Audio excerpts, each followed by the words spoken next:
Welcome to Some Topic, the podcast where two dangerously underqualified individuals tackle an ever-changing buffet of subjects we have no business discussing. From global politics to ghost squirrels, nothing is off limits, and nothing is properly researched. We are your hosts, two voices with microphones, a Wi-Fi connection, and just enough confidence to sound like we know what we're talking about. Spoiler, we don't. But that's never stopped anyone with a podcast before, and we refuse to be the first. Every week, we plunge headfirst into topics both serious and stupid, usually at the same time, armed only with sarcasm, caffeine, and a dangerous overestimation of our own coherence. Whether it's philosophy, politics, pop culture, or paranormal rodents, we approach each subject like two raccoons who broke into the Library of Alexandria, knocked over a torch, and now insist the fire was enlightenment. Our findings? Improvised. Our sources? Suspect. Our method? Whatever we yanked from our asses while marching proudly up the hill of stupidity, ready to fall honorably in the fog of ego, ontological confusion, and the blood-slick ruins of abandoned discourse. It's too late to turn back now. Your descent has begun. And we, your casually deranged hosts, will guide you in style straight through the crumbling ruins of reason. Listener discretion is enthusiastically advised. This podcast contains strong language, stronger delusions, and a persistent disregard for intellectual safety. If you're easily offended, chronically literal, or spiritually fragile, please relax your chakras, unclench whatever needs unclenching, and consider yelling at a tree instead. This is not journalism. This is not education.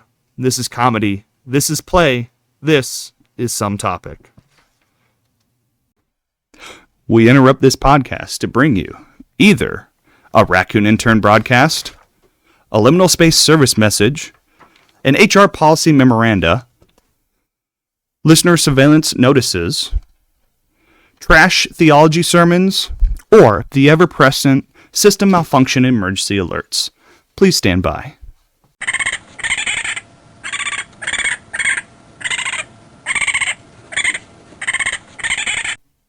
HR Policy Memoranda 14. Our new emotional wellness policy allows up to 2 microcrises per quarter. Spend wisely.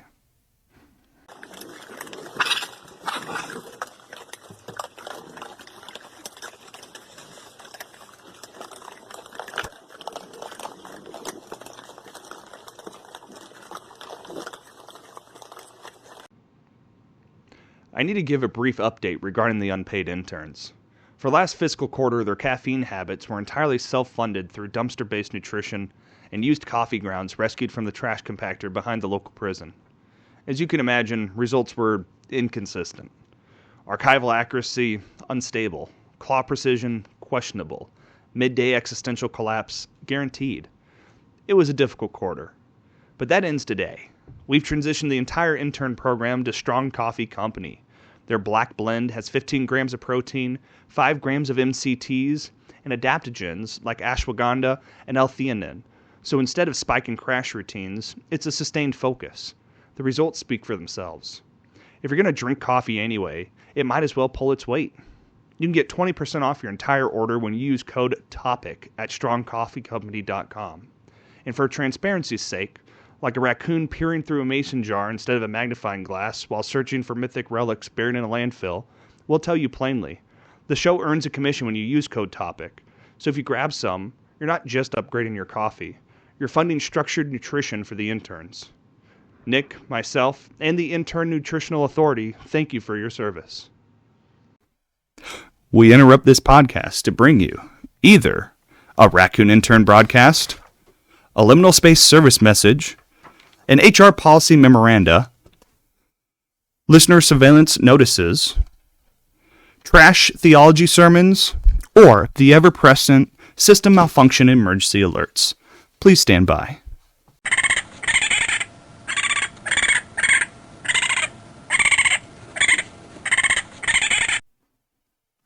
HR Policy Memoranda 12. The HR department regrets to inform you that all apologies are now group activities.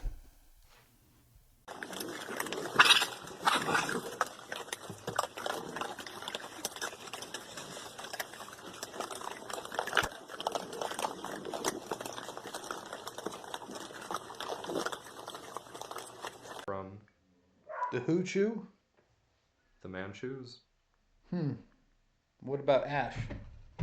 What if he chooses you?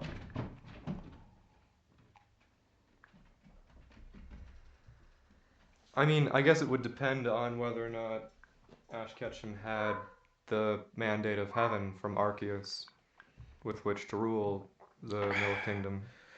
But what would happen if Pokemon were to eat Pokemon or man was to eat Pokemon? Don't they? Actually, I don't know because there's a lot of fruit, and that fruit's got magical properties. Like it gives you HP, it restores your MP, it like increases stats. So, if everything was a herbivore, it would not fucking surprise me. But there was also that illegal, not illegal, redacted episode from the original Pokemon where they show where Ash was going to go catch a Dratini in the Safari Zone, and they showed a firearm, and it never aired in the U.S.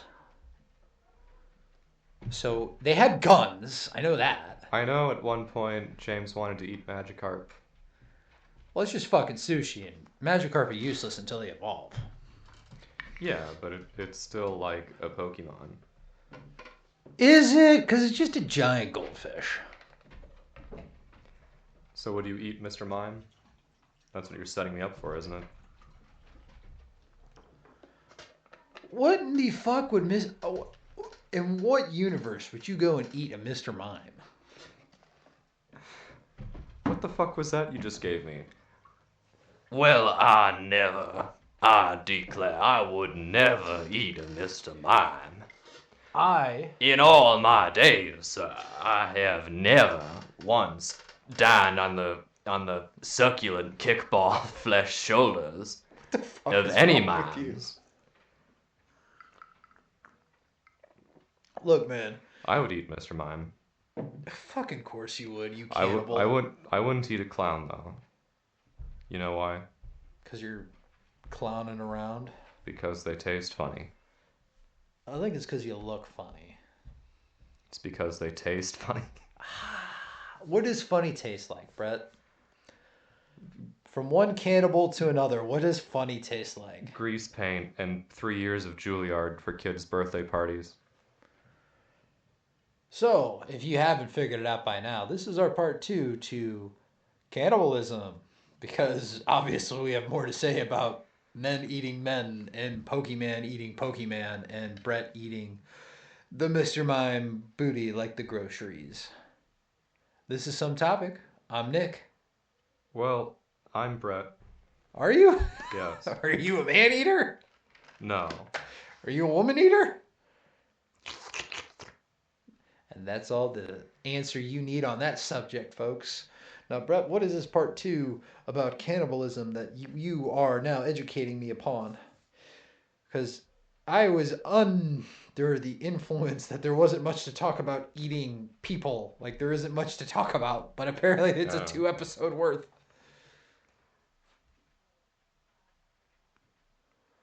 I mean, clearly we both need Jesus, but you've been going to church lately, right? I found him. Still don't know what he does, but I found him. Oh. Have you done, like, communion yet? Is that the one where every month, like beginning of month, you got to do the whole like eat the thing and the bread and suck the wine? Yeah. Yeah, no, I refuse to do that on principle. Really? I think church is a great place to go, but it's one of those things where most of my background in religion comes from growing up without any. And I've read the Bible. I'm still reading it. It's just a matter of I don't like the idea of going to church and being underneath of a cult, but I do enjoy the benefits of church and what it represents and what it teaches you. Problem is that it's a catch-22, and so there's no like happy medium. Eucharist, so communion is just a bit too ritualistic for you. Yeah, I can't get behind the whole pagan element of it. Right, but you know what it is in the Bible, right? When Jesus says, like, this is my body broken for you, this is my blood spilled for you, Cannibalism, of yeah, it. they all Try to eat all them. of it. They're wanting to eat them, Yeah. even though that's not at all what it is. But correct. But continue. I mean, in my reading of that, and this may be my Protestant bias again, but You're retarded and Jewish. but that I would say that that's supposed to be You have autism and herpes. symbolic. Whereas the Catholic doctrine of transubstantiation says that on some degree, not necessarily material, but on a more spiritual level, that it is literally transformed by the priest in your mouth into the blood and body of Jesus Christ. I think it's not supposed to be taken literally, but I do understand on how it has a place and moment in this episode because it does sound like cannibalism. It's transubstantiated. Whatever the fuck that means. It's still symbolic. That's all it is. It's not that you literally eat Jesus. Did you ever watch the scene in The Chosen? No, I haven't seen The Chosen. It's not. So I've only seen clips, and I do think it's something that, like, when it's all said and done, I mean, I know how it's going to end, right? Like, the dude dies. Spoiler alert. Ugh. Oh, I've been getting really into this show. I hope they don't kill off my favorite character, Jesus. Comma Jesus or Jesus period? Comma Jesus. That's fucked up, bro. Hey, spoiler alert, they kill him. You want to know how? I'll tell you how. Does he fall off a cliff into a bottomless pit? Yes, buddy, that's exactly what happens. Nobody sees him for 3 days until he arises from the cliff face and comes back miraculously. That's why we have Easter. So the climb of Jesus. That was my Paul Blart segue into the Mall of America of cannibalism. God damn it, bud. Okay. So what is so enticing about this idea that we need to cannibalize Jesus Christ? Like, why do people go, I need to break the bread to eat the Jesus? I don't know. I think, again, it's very broadly symbolic of, as often as you sit down and eat your food and shit, maybe you should, remember I was horrifically murdered. I don't know if he was murdered. Tortured, yes. Put to death, yes. Murdered, no. Kangaroo court. I don't know what that means, but sure.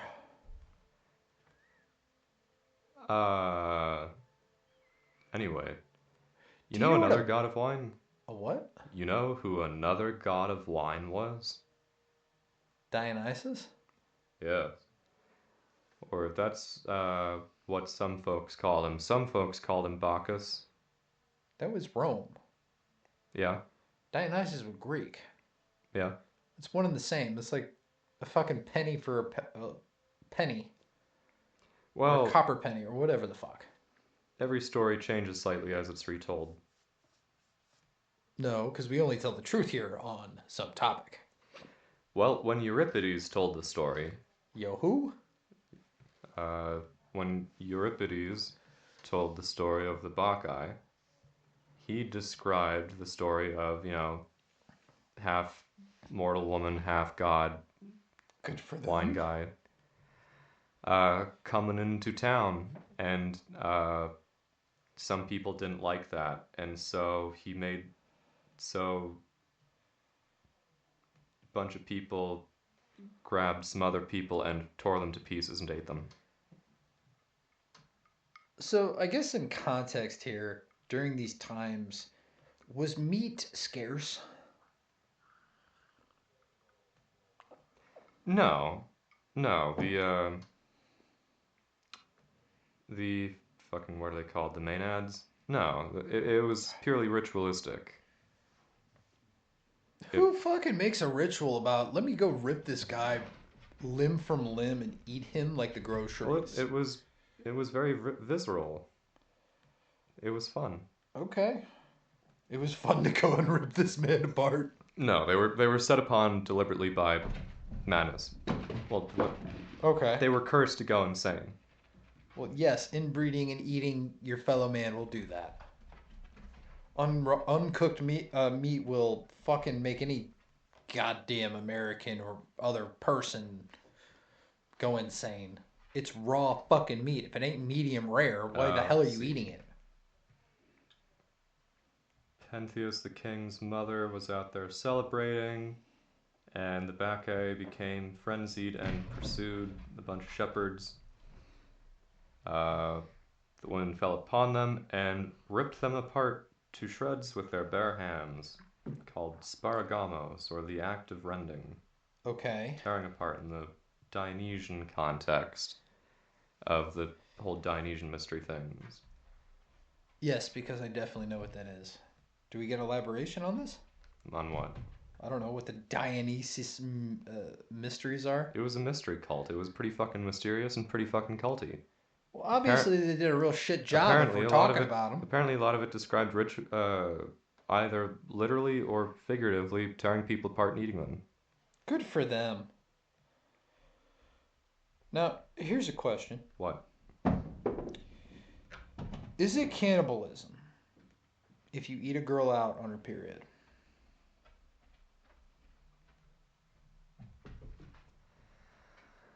It depends how much and what exactly makes it down. Well, it's a genuine question. Past the lips, past the gums. Oh boy, here I come. Look out, tummy. Yummy, yum, yum. We did talk about that last week, about eating fetuses and eating placentas. Yeah, but we didn't talk about eating a girl out while she's on her period. Eating a girl out, fine. Yeah, it's good for the girl, good for you, because, you know, you're getting laid. Like, I don't know if there's any nutritional value there. Yeah, it's called getting laid. That's nutritional in itself. Do you know how much calories you burn having sex? I don't think you burn a lot of calories eating someone out. You've never eaten anyone out, have you? I'm just saying, like, the tongue is a much smaller muscle than the ones used for the fucking... I'm gonna tell you right now, my tongue gets a workout. And you do the alphabet like 6 times, you're fucking sore.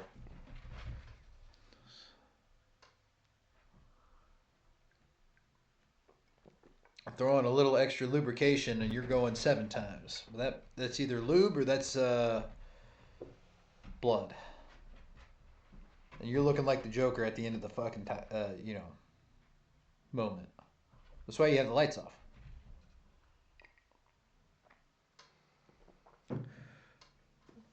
I'm just saying.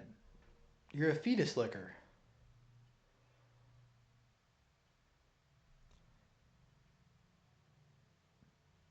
I hardly know her. So again, is it cannibalism if you eat her while she's on her period? We're gonna label that one as a maybe. Discuss next time on the conspiracy corner. Yeah, we'll get to it eventually. Cannibalism. Periods.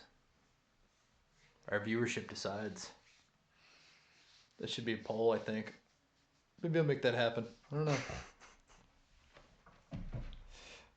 Of the several subscribers subscribing at this moment, please tell us if the fetus eating is cannibalism. Yes or no? I mean, eating the period, it's red. You know what else is red? Red Rover, bring them right over. The Holocaust was fake, or was it real? You can't. Those are 2 different things, I'm aware, but continue. Because the Red Rover thing was, what was that in? Was that the Holocaust that it references, or what was the song in relation to? What the fuck are you talking about? The childhood song. Red Rover, Red Rover. It was actually a very, very dark. It has a dark meaning to it. I just forget what it's. You're a fucking idiot, and what you're thinking of is Ring Around the rosies, pocket full of posies, referencing like the plague. Yeah, Red Rover, Red Rover. Same thing. It's my world and I'm living in it. Fuck you. Yeah, ring around the rosies, pocket full of posies, ashes, ashes is a reference to the weird marks that people got as they got the plague in medieval England. Well, you know what? Those were very reputable people. Anyway, what were you saying? I get my news from the most reliable source, that being English 6-year-olds in the 1200s. It's a good year. Great vintage. You could freeze your people back then and take them out 20 years later. Let me whip out my 800-year-old orphan skull and fact check that real quick. Oh, Georgie boy, is regime change in Iran viable? I don't know, Governor. It's awful hot down here. Why would it be hot? He was in a freezer for the last 800 years.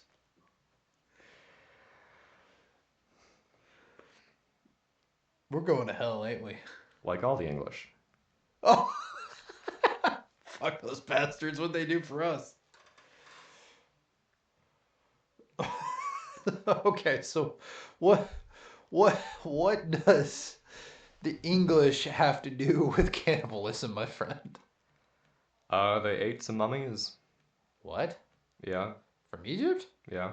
Why? They thought it was cool. It was a fad. Everyone was doing it. It was like Tide Pods. Some people said it might like help you live longer. Dumb question. How many mummies were there back in the day? There couldn't have been more. A lot more then than there are now. Oh. Before the fucking Victorians ate them all. Those bastards. How could they? I wanted to live a long life. I needed those mummies. There's a scene in Futurama where the professor whips out, a mummy that's like a few inches long, says it's the ruler of a distant planet, and they joke about eating it like beef jerky, and that's a real fucking thing. Jesus Christ. That's fucked up even for Futurama standards. I can't believe they would put cannibalism on TV like that. Didn't they used to eat newborns? The British? Just somebody in general. I remember reading at one point in my life that it wasn't newborns, it was the thing attached to the newborns. And it's supposed to bring about, like, healthy bullshit. The umbilical cord. Oh. I was gazing in abject horror at the idea of eating foreskin. Oh. Well, no. I think the Jews did do that. I think there is a misnomer. That's an unfortunate misconception. No, because I think that wasn't debunked. I think that was actually true. At some point, somebody did eat the children's foreskin. No, they might. I'm telling you. Let me look it up real quick. This is a fucked up shit that we're talking about right now. I'm telling you, man.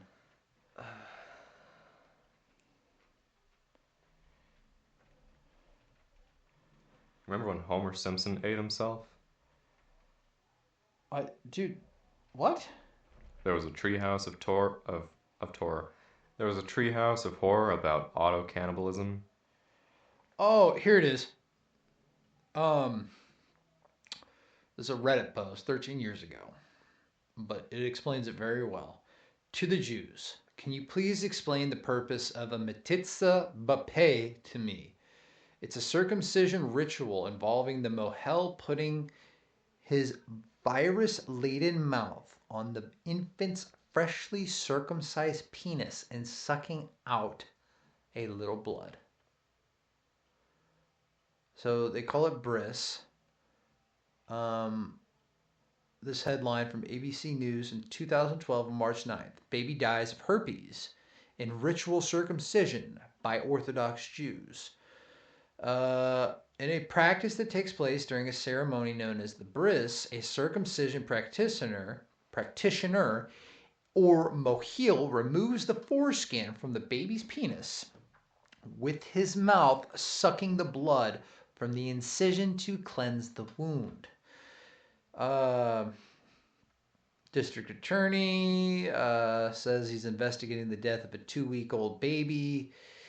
We're looking into it. The 5,000-year-old religious practice is seen primarily in ultra-Orthodox and some Orthodox communities and has caused an alarm among city health officials.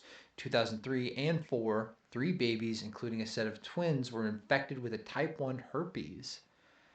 The cases were linked to circumcision, and one of the boys died. It's certainly not something any of us recommend in the modern infection-controlled era. One Dr. William Schaefer, chair of preventive medicine at Vanderbilt University. This is a ritual of historic Abraham that's come down through the ages, and now it has met modern science, and it was never a good idea, and there is a better way to do this. The modern Jewish community uses a sterile aspiration device to clean the wound in circumcision. Blah, blah, blah, blah, blah. So long story short, they don't do it much anymore. There's very few practicing Jews that would suck the infant's small dick. But again, it's their blood. Is that not cannibalism?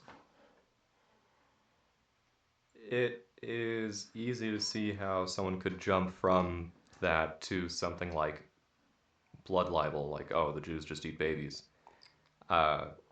Technically, that's not an untrue statement. The same way that some of the early Roman apologists, were talking about rumors floating around Rome about, oh, well, the Christians are cannibalism.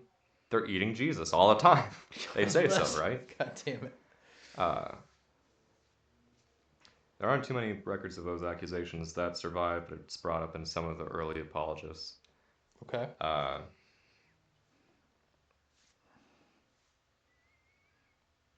I think it's still fucked up that priests are sucking little baby dicks. Yeah, it's a bit fucked up. You should ask the baby for consent. Like, I'm not sure how much good it would do you, but yeah.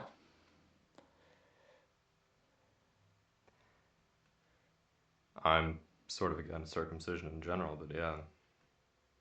Why are you against circumcision? I think it's unnecessary. Says who? The Jew? Says the medical community. You're not a doctor? It's true. I'm not. Supposedly somewhere they've got Jesus's foreskin. Say what now? Well, Jesus was a Jew. He was circumcised the same way and stuff. Which means theoretically it's fucking out there somewhere still. That it didn't get ascended to heaven with the rest of him. They call it the holy prepuce. The what now? It's a fancy word for foreskin. Oh. Let me see. Who says they got it? The Turks. No, they would have heisted it from the Turks by now. Let's see. Some place named Calcutta in Italy says they've got it. The foreskin of Jesus. Yep. In where? Calcutta, Italy? I've never heard of this fucking place until this episode. Well, that's because it's a small fucking town. You'd think it'd be bigger with the foreskin. It's not too fucking far from Rome. Well. And you missed it. You were there. I was just uneducated until this episode. You could have seen the last bit of Jeebus that's on Earth, allegedly, according to medieval relic peddlers who, are totally reputable. And instead you wasted your fucking time seeing the Pope Mobile. Hey, it was a good time. I am still trying to figure out. My sister, so my now brother-in-law, got engaged in Paris. Well, of course we were in Paris, so we had to go see all of the things. Well, all of the things included the crown of thorns, the new. The alleged crown of thorns. Well, so that's my point. How in the fuck does the crown of thorns? And again, I've read the Bible. I don't remember there being fucking crown of thorns on Jesus. I just know it from pop culture. How does that survive 2,000 plus years? It wouldn't. It would have to have rotted away. Thank you. Fucking thank you. Same with the true cross. It would be degraded at this point. The only thing that would last wood-wise is if it was painted in petroleum. Like an oil-based thing. And that's what they used for foundations and timbers back in the day. I mean, I'm sure you could try and do something wacky, like some sort of lost wax thing, to try and preserve it or make a statue out of it. Yeah, but wax only lasts so long, not 2,000 fucking years. Does wax have a shelf life? I don't fucking know. That's a great question. But yeah, that should have rotted away. True cross and stuff should have rotted away. I mean, if it's a miracle, right? Like it wouldn't. I don't know. I don't know. Like fossils and stuff, they're not bone. Bone rots away. Like it's a weird process. It's an impression. It's like turned to stone. Like gradually, the bits of bone have been replaced with stone. Is that called petrification? Yeah. Okay.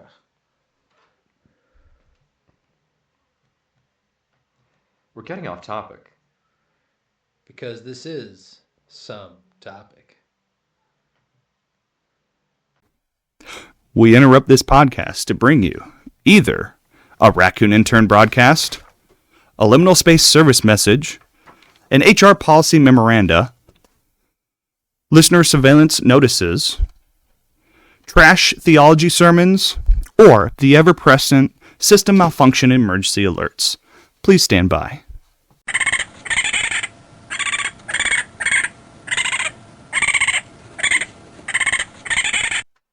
HR Policy Memoranda 8. HR would like to clarify that spontaneous combustion does not count as resignation. Please file your 2 weeks' notice before continuing.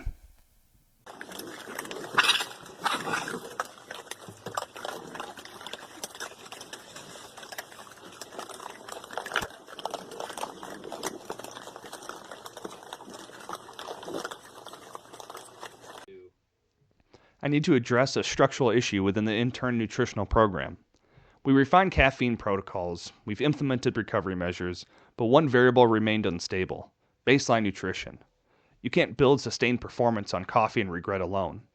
You can optimize spikes, you can mitigate crashes, but if the system is depleted, you mistake stimulants for sustenance. Performance wasn't just chaotic, it was inconsistent. That's when we introduced Zevo Life. It's a patented microalgae designed to support steady energy, digestion, and overall vitality, helping your system operate consistently instead of constantly compensating. Packed with essential amino acids, vitamins A, B12, E, and K, antioxidants, minerals, and bioactive compounds, all within a single teaspoon. It's not stimulation, it's foundation. We added it to the Intern's daily allocation, and the Intern Nutritional Authority has adopted it into long-term protocols. You can get 30% off your entire order when you use code TOPIC at zevo.life. And for transparency's sake, like a raccoon gazing into the future through a rearview mirror, we'll tell you plainly, the show earns a commission when you use code TOPIC. So you're not just upgrading your nutrition, you're reinforcing the structure that carries you through life's impacts.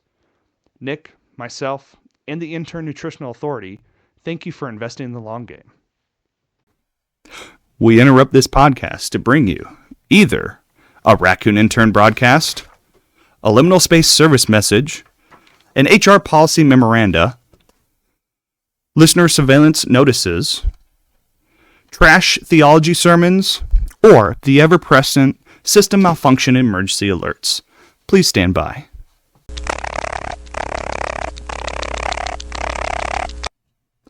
Liminal space service message 15.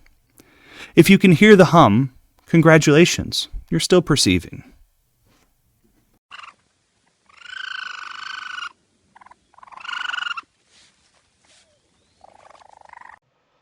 back to Off Topic, where we are some topic, but off the topic. This here episode is Cannibalism, Part 2. And while I was on break, Brett happened to mindfully tell me, hey, fuckhead, we're talking about eating people. Stick to the script. And I didn't know there was one. So, because we're sticking to the script, and fuck you, what is this about the animal kingdom?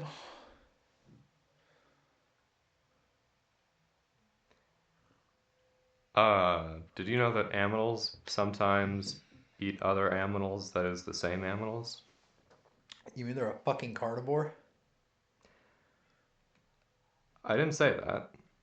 But that's what it is? Species doesn't have to be a carnivore to resort to cannibalism in times of extreme food insecurity. Well, okay, if an animal eats its own shit, is that cannibalism? No. But it's eating its own self. No. Shit is separate from the self once it hits the ground. So what if it eats it midair? That would be awfully impressive. When pigs fly, we'll see. So what pigs are just... You know what I found out the other day? What's that? Pigs don't sweat. Most animals don't sweat. Really? Yeah, it's a pretty unique human adaptation to being able to cover long distances efficiently. I think horses might sweat, but I think that might be about it. So what point do you think our ancestors fucked a horse and then eventually got to the point where we have sweating humans? That's not how that works.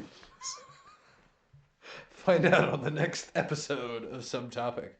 All right, so animals eat animals. Oh, this says that, yes, animals eat other animals. That's crazy. Pigs are a big one. Maybe not as much as you'd think for their nasty reputation and shit.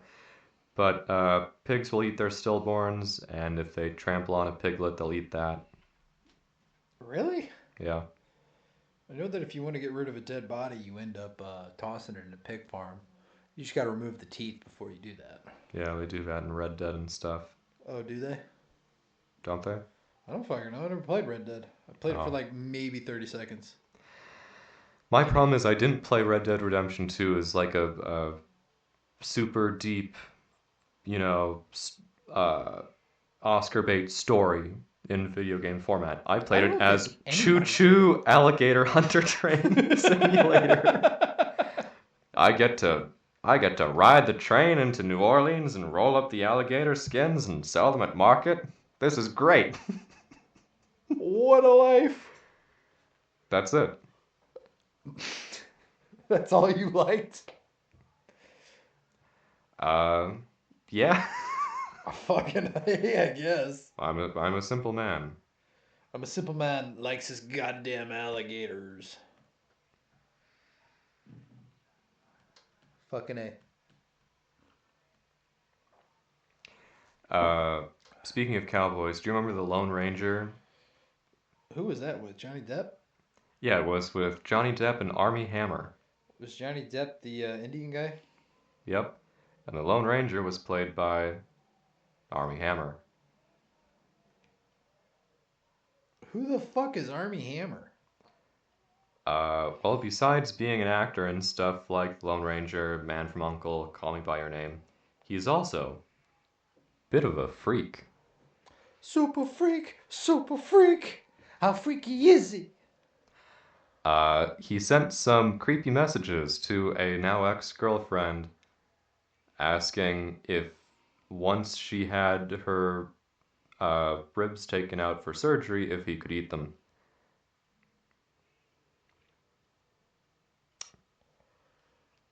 Like, he'd marinate them and they'd fall off the rib kind of eating? Or, like, what?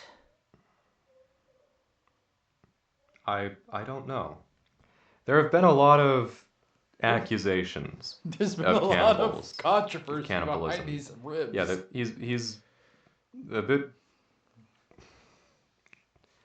Don't talk to me about rib controversy. You've never let me let that fucking go. I fucking But hate you for that, you asshole. Those are my ribs and you know it. well, they weren't made out of Army Hammer's fucking girlfriend or anything. All right. Fucking A. Let's see. Ms. Paige Lorenz, who dated him, claimed that Army Hammer branded her, left her covered in bruises, and talked about, quote, consuming her. In a Sexually, spiritually, emotionally, mentally? yes. Oh. That was fucked. Some partners will say, "I want to be one with you, body and soul." Uh, others others like Vor. Vor is a whole nother thing. Yeah, I imagine so, bub. We really can't get into it. It's just such a Vor is just such a visual medium, you know. Like I can sit here and describe visually to you, you know, cartoon characters eating each other. But it's not the same as looking it up for yourself. I could not do justice to Viewer discretion is advised. But please look up whatever Brett is telling you.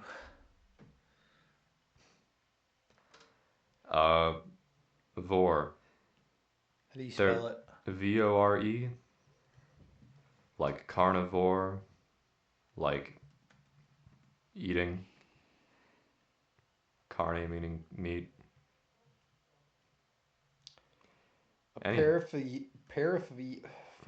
Paraphilia characterized by the erotic desire to consume by or to personally consume another person. I want you to know that the images are all hentai and fucked. And I've got one that says Year of the Pig. Alright, we are done with that fucking journey hole. Brett, did you ever make ribs in your life? Sure. What was the best ribs you ever made? Non-cannibalistic, by the way. I should preference that because of the episode genre. I've smoked some ribs before, but it's almost not worth it just because the bone conducts the heat so much. Like it's not spending ages in the smoker. Uh, you may as well just grill them, I think. I smoked ribs. This is probably one of the few times I ever got like the chance to cook and like just I went all the fuck out. I had been sitting on a barbecue uh, sauce for probably 4 or 5 years. I'd gone to Kansas City, and this particular brand of barbecue sauce was famous What was because the brand? so I can't remember what the brand was, but what it was is that presidents will go to Kansas City and they will go to this shop and they will pick a barbecue sauce.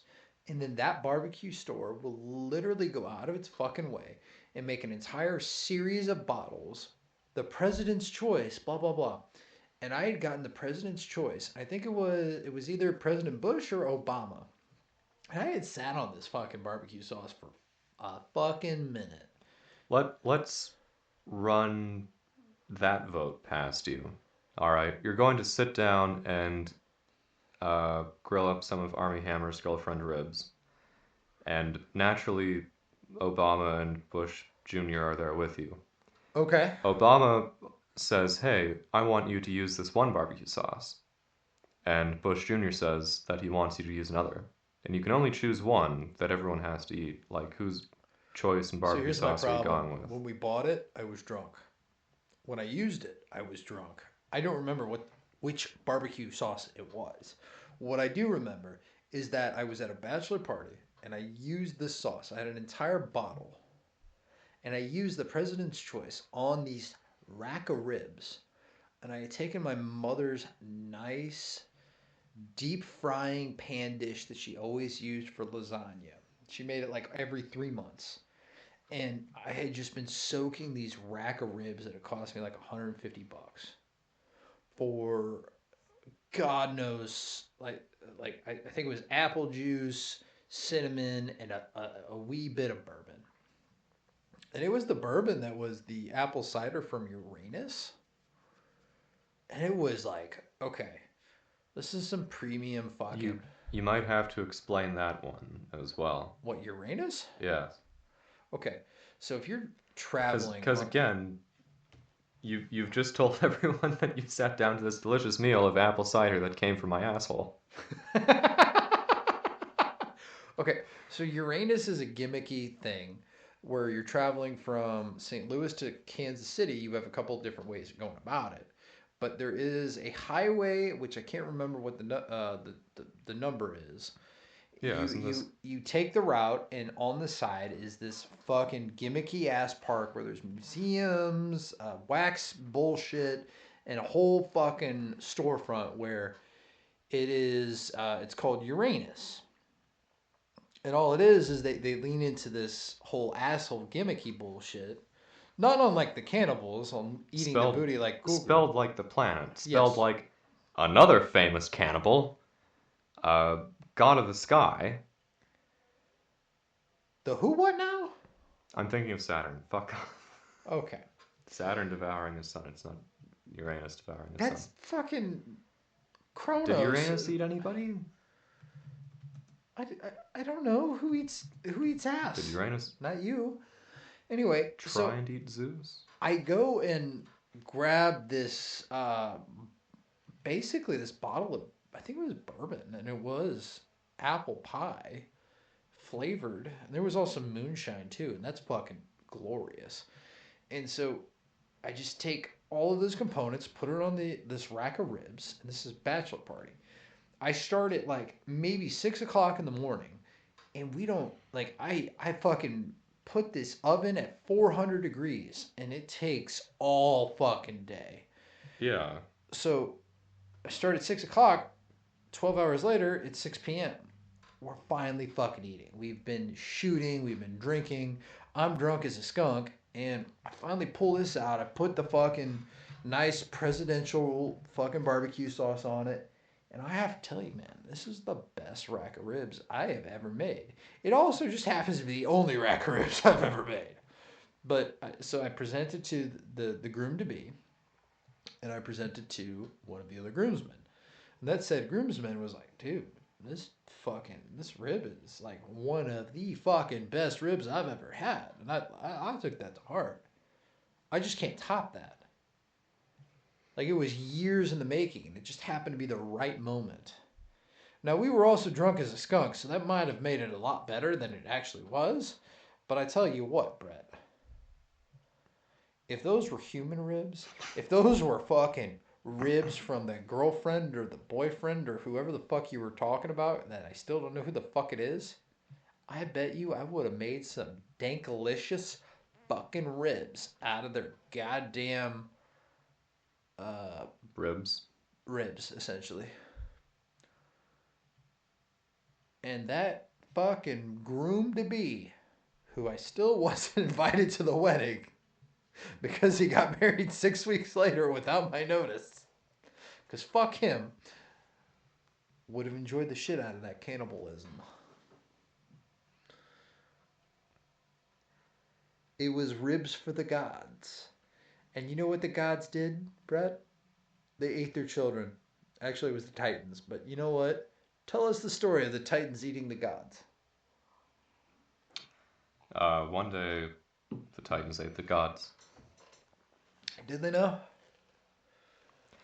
It's a hell of a story. Yeah, something. What is the Greek name of Saturn? Cronus? No. Cronus was the father of Jupiter, which was Zeus at the time. Yeah. And you were saying Saturn. Saturn is Hermes is Mercury. Earth is Gaia, which is primordial. Saturn is the ring. Neptune is Poseidon. Pluto is Hades. I don't know what Saturn is. I'm pretty sure Saturn and Cronus are the analogs. Really? Ain't they? I don't fucking know. You got the computer, the internet. Yeah, because the famous painting is Saturn devouring a sun. Well, good for that faggot. So Saturn was worried that his kids were going to kill him, so he ate Yeah, them. that's Kronos. Yeah, All of my mythos comes from Percy Jackson. yeah. Have you seen this painting I'm talking about? No, I'm By not. Francisco Goya? What the fuck am I looking at? You're looking at Saturn devouring a sun. Like, I thought I explained that already. Yeah, but what? He's got like 6 eyes or some shit? What? Turn that shit around. Hold on. No, he's got 2 eyes and a person in his mouth. Okay, you ever watch Treasure Planet? Yeah? He reminds me of the spider fucker. I'm just saying, he just reminds me of the spider fucker. With his head and his gangly arms.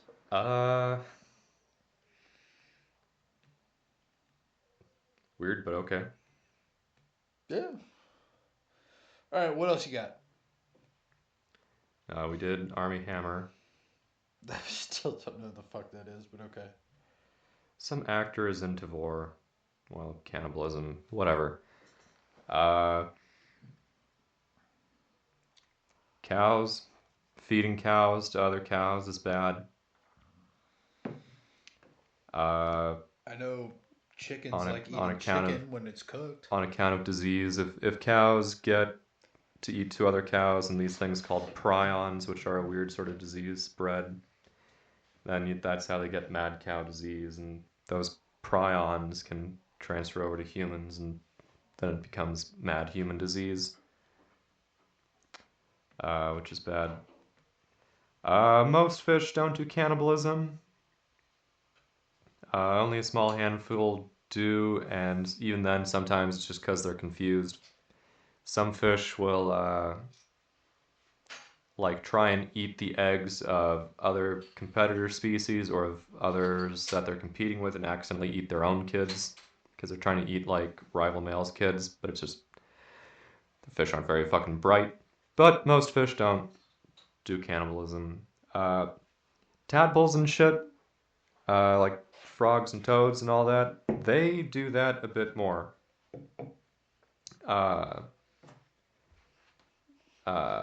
Wood frogs or Fletcher's frogs, the tadpoles will try and compete against each other, especially in smaller ponds where there's less food to go around. Big ones or the older ones will eat the smaller ones. So you feeling froggy? Somebody had to say it. It's a fairly obvious frog joke. What does that mean?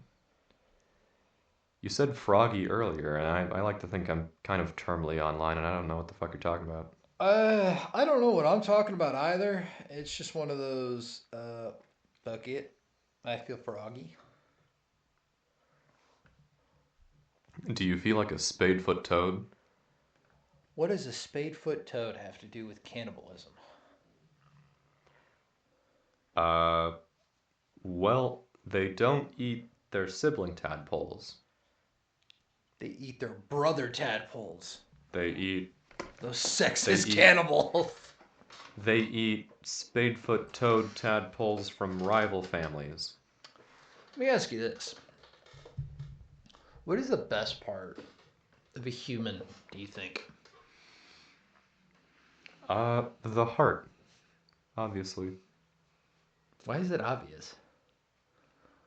I've never gone like, damn girl, your heart must be 4 times bigger than normal because it's gonna taste juicy when I eat it tonight. Like, I just can't imagine Romeo saying that to Juliet. Calm down there, Army. All I can say is that if a breast is a double D and it doesn't have silicone in it, wouldn't that be a very nice piece of... Yeah, we talked about this last week about how the female breast was delicacy sometimes. I'm kind of agreeing because in my head it's people like... used to was mostly skin and bones. It was one of the few places you could reliably find fat on people. which, makes the meat nice and juicy and tender and shit. Let me tell you this. I just found this out the other day. What's that? I had explained it to my girlfriend. So Hollywood, or girls like trying to keep up with the Kardashians, will try and get bigger asses. So here's what they'll do. They will take from a healthy male with a large fat organ, so basically a fat stomach. They will take a syringe full of fat and then take that syringe and inject it into their ass. Now, it's not as simple as 1, 2, 3. There's a few, I think, actual, medical steps, but I'm dumbing it down because that's how I understood it. But then that's how you get the fat asses. And so a lot of the asses you'll see in pornography comes from the fat middle part of your stomach. And it's like, damn, that ass looks good. It looks good because it came from your Mickey D's. I can't help but think that in itself is a form of cannibalism. That is a super fucking weird way to look at it. I mean, it's a sure fucking weird way to be. I'm pretty sure by definition it's not, because what do you mean? You're not eating it. I mean, if I'm you get sitting down on it, I'm literally ingesting it. What does it matter if it doesn't go through the mouth? You're not consuming it as food. It doesn't matter. That's the textbook fucking definition. No. If I consume food, at a point, food goes somewhere in my body, right? Like it literally goes either to be used as protein for building muscles or digested. Correct. So at what point does any digestive food that would help build my ass, like I ingest something, it goes through the entire rigmarole of my body's process, and then it goes to my ass. Well, I skipped the whole rigmarole part and just injected it into my ass. That's like fast tracking cannibalism in my head. I don't see why that wouldn't count as cannibalism. Because it's not food. Says who? It's fat. How much fat do you fucking eat off of a goddamn Because it doesn't end up in your stomach getting digested. So it has to be ingested in your stomach in order to be cannibalism? Yes. Bullshit. Literally, it has to be consumed for food. That's the whole fucking point. They did. They shoved it in their ass. That's not food. An organ transplant is not cannibalism. You don't get fat because you fucking ate skinny. Eating somebody's blood is cannibalism. So getting a blood transfusion at the hospital is not cannibalism. So eating a pussy out is cannibalism. You're not. Can be confirmed. Just confirmed by Brett. Mark the time and date. Here on Some Topic. Cannibalism is eating your pussy. Okay, eating your girlfriend's pussy if you're a male. If you're a female, it's even more cannibalism then. Yeah, pretty much. You're eating your same sex. So I don't know. It seems sexist to say that. You heard it here first, folks. Lesbians, just like communists, are cannibals. Those bastards. Supposedly, the Chinese did a bunch of cannibalism during the Cultural Revolution in the 60s, apparently. They were hungry motherfuckers. Yeah, there's fucking that. But there was also another element of disrespect to it, allegedly. Fuck the government, yeah. Well, it was more like, fuck the old guard, fuck the teachers and shit. Yeah, fuck the government. Oh. Yeah, you kind of know, but yeah, sort of, whatever. The point is communists are cannibals. Not relatable because freedom. And just like Armie Hammer and all those degenerates on DeviantArt told you, cannibalism is sexy. Is it? Let's see. Sexy cannibalism happens in The Praying Mantis. And the black widow spider and scorpions.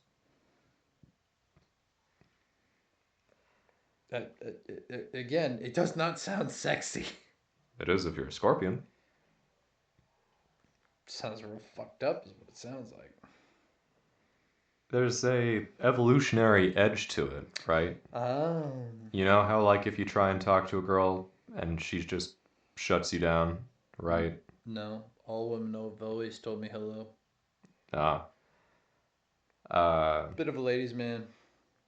What am I talking about? If you're listening to this show, then no woman has ever shut you down ever because you're an alpha Chad, of course. I'm a Nick, not a Chad, but whatever. So if a praying mantis slayer or a black widow spider or something thinks that a male who approaches isn't big enough, she'll just eat them. That's one way to Big dick energy. It's one way to make sure that the female is getting all of her protein needs, and to make sure that the smaller male is removed from the gene pool. Again, big dick energy. It's only a few species where the male will mate and then get eaten. Like they talk about with praying mantis.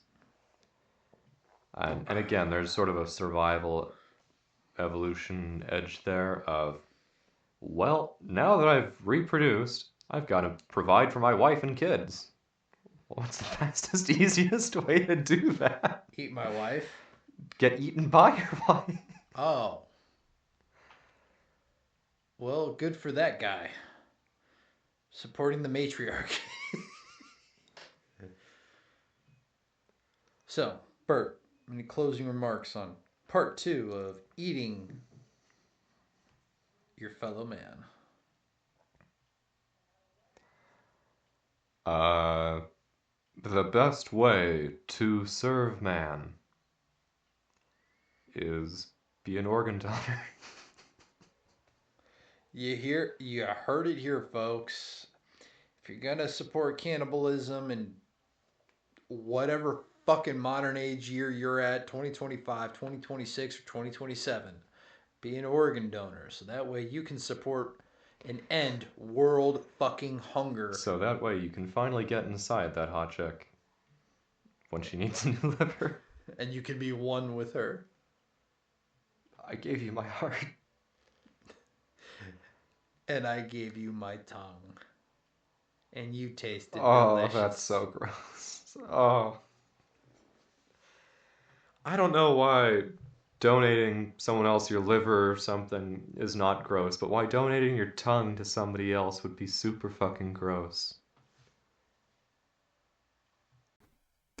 We interrupt this podcast to bring you either a Raccoon Intern broadcast, a liminal space service message, an HR policy memoranda, listener surveillance notices, trash theology sermons, or the ever-present system malfunction emergency alerts.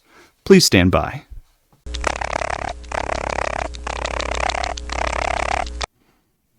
Intern, broadcast 10. All raccoon interns have been advised to stop referring to the janitor as Dad.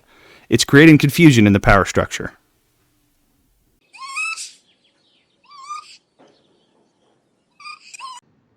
I need to address an issue regarding the unpaid interns. While overall productivity has improved, there's a recurring decline following what they described as after-hours research. Translation, excess beverages were consumed. The next morning metrics were predictable. Cognitive clarity, compromised. Regret index, elevated. Sunlight compatibility, low. That's when we implemented liqueur gummies. They're formulated with DHM, which helps your body process alcohol, along with milk thistle, B vitamins, electrolytes, and ginger root to support recovery and hydration. You enjoy your evening, you support recovery. You wake up to regret your decisions with a clear head and a settled stomach. You can get 20% off your entire order when you use code TOPIC at liqueur.com. And for transparency's sake, like a raccoon peering through a kaleidoscope attempting to intuit your future by reading tea leaves, we'll warn you. The show earns a commission when you use code TOPIC. So you're not just protecting tomorrow, You're supporting the continued operational stability of the interns. Nick, myself, and the Intern Nutritional Authority thank you for your patronage.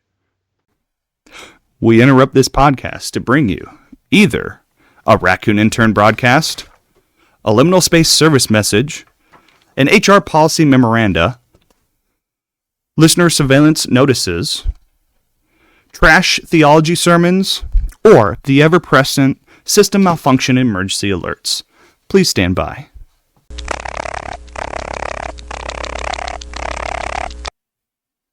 Intern, Broadcast 9. Intern number 9 has written a manifesto about snack equality. It's mostly bite marks and a drawing of sun wearing sunglasses, but the intent feels revolutionary.